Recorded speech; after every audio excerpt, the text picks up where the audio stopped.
दुपारी शाळेतून घरी येऊन खेळण्यासाठी घराबाहेर गेलेली दोन चिमुकली मुलं बराच वेळ घरी परतली नाही. घरच्यांनी शोध घेतला असता एका खड्ड्याच्या ठिकाणी चप्पल्या आढळल्या. ज्यावेळेस खड्ड्यातून उतरून घरच्यांनी त्यांचा शोध घेतला, समोरचं दृश्य पाहून त्यांच्या पायाखालची जमीन सरकली. कुटुंबांनी एकच आक्रोश केला.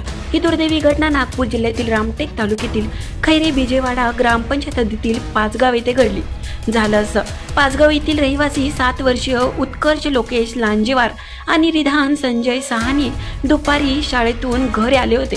शाळेतून घरी आले आणि सायंकाळच्या वेळी जेवण केल्यानंतर खेळण्यासाठी घराबाहेर गेले. घराबाहेर जवळच काही अंतरावर असलेल्या एका खड्ड्याजवळ ते पोहोचले. दिवसभर पावसाच्या रितसीतमुळे खड्ड्यामध्ये चांगलंच पाणी साचलं होतं. दोघांना त्या खड्ड्याचा अंदाज आला नाही आणि पाणी खेळण्यासाठी पायातील चप्पल बाहेर काढून ते खड्ड्यामध्ये उतरले. खड्डा खोल असल्यामुळे त्या दोघांचा बुडून दुर्दैवी मृत्यू झाला. खेळायला गेलेली मुलं परत आली नसल्यामुळे कुटुंबांनी शोधाशोध सुरू केली. घरातील काही अंतरावर खड्ड्याजवळ दोन्ही मुलांच्या चपल्या दिसून आल्या. एकाने खड्ड्यात उतरून पाहिलं असता पाण्याखाली एक मुलगा आढळून आला, तर आणखी शोध घेतला असता दुसऱ्या मुलाचा मृतदेह दिसून आला. मुलांना असं पाहून कुटुंबांनी एकच आक्रोश केला. या घटनेची माहिती मिळताच परिसरामध्ये एकच गर्दी झाली आणि सगळ्यांनी हळहळ व्यक्त केली जात आहे.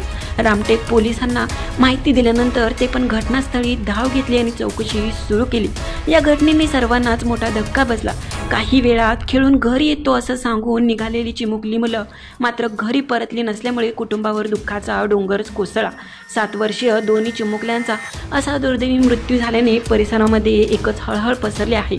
पाण्यामुळे सध्या पावसाचे वातावरण आहे आणि जिकडे तिकडे खड्ड्यामध्ये पाणी साचलं आहे. लहान मुलाची काळजी घेणं ही आपली तेवढीच जबाबदारी आहे.